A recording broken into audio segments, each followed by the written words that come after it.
৬.৫ kilometre দীর্ঘ চোক্কার খাল এখন অস্তিত্ব সংকটে বিলীন হওয়ার পথে। খালটি গাজীপুরের শ্রীপুর উপজেলার লবলং খালের একটি শাখা। উপজেলার দোখলা বাজার থেকে উৎপন্ন হয়ে এটি পূর্ব দিকে সাপিলাপাড়া হয়ে বাংনাটি গ্রামের কৃষি জমিতে মিশেছে। এই খাল খননে ২ শতাধিক শ্রমিকের সঙ্গে নিজ হাতে কোদাল তুলে নিয়েছিলেন শহীদ প্রেসিডেন্ট জিয়াউর রহমান। গাজীপুরের শ্রীপুরের ঐতিহ্যবাহী লবলং খালের পানি ছিল একসময় স্বচ্ছ। প্রায় ৮৫ কিলোমিটার দীর্ঘ খাল কৃষি জমি, জীববৈচিত্র্যের ছিল প্রাণকেন্দ্র। এসব কারখানা দখল দূষণ করায় কোথাও কোথাও খাল পরিণত হয়েছে সরু নালায়। খালগুলো কারখানা ও নাগরিক বর্জ্যের আধারে পরিণত হয়েছে। অপরিকল্পিত নগরায়নের মূল্য দিচ্ছে কৃষক ও সাধারণ মানুষ। ৩বার ক্ষেতটা লাগাইছি, আমার ১৩,০০০ টাকা খরচ। ওই যে সব ডাইঙ্গের পানি খালে দিয়ে যান না তো। ডাইংয়ের পানি আপনার সব এদিক দিয়ে উপরে ফসলের জমির ভিতরে উঠে।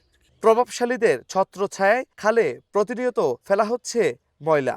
চক্রটি বলছে অর্থের বিনিময়ে খালে ফেলা হয় ময়লা। এখন আমরা টাকা দিয়ে ফেলাই ময়লা, বুঝছেন না? যার ক্যাশ।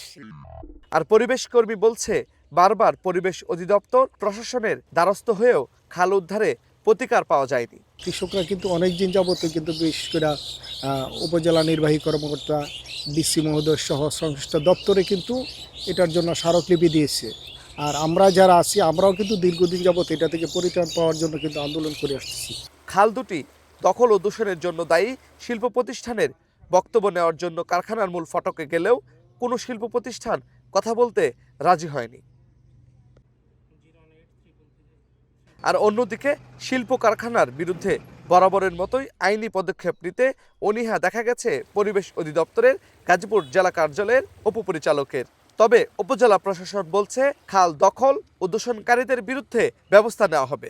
এই তালিকা প্রেরণ করতে পারবো এবং তালিকা প্রেরণের সাথে সাথেই জেলা প্রশাসকের কার্যালয় হতে ম্যাজিস্ট্রেট নিয়োগের মাধ্যমে অবৈধ স্থাপনা উচ্ছেদ করা হবে। শহীদ রাষ্ট্রপতি জিয়াউর রহমানের দেখানো পথে বর্তমান প্রধানমন্ত্রী তারেক রহমান খাল খননের গুরুত্ব দেওয়ায় আশায় বুক বাঁধছে খালপাড়ের বাসিন্দারা। আরিফ খান আবির, চ্যানেল 9, গাজীপুর।